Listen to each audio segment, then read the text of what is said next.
Ukitaka kuongea na mimi vizuri, naomba uniachie mkono wangu. Wewe ni mwanaume gani usiyeridhika? Nimekuvumilia kwa kila kitu, pesa huna, gari huna, nyumba huna, kila kitu hauna, afu bado nimeendelea kubaki na wewe na bado unanichiti. Wewe ni mwanaume wa aina gani? Mwanaume usioridhika na mwanamke mmoja. Nikuvumilie kwa lipi? Ni bora hata ungekuwa na pesa basi ningesema labda nimedanganyika kwa pesa, lakini mimi nimekupenda hivi hivi, afu bado unaenda kuchepuka na wanawake wengine. Nikufikirieje? Mpaka unauzi.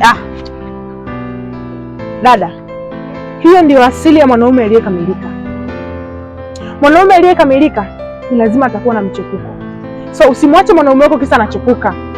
Muache mwanaume wako kama amekuacha wewe na kwenda kumuoa mwanamke mwingine. Ukitaka kuamini katika maneno yangu, muache mwanaume wako aende kwa mchepuko. Alafu mwisho wa siku ule mchepuko utakuwa mke na wewe mke utakuwa mchepuko. Mheshimu sana mwanaume wako.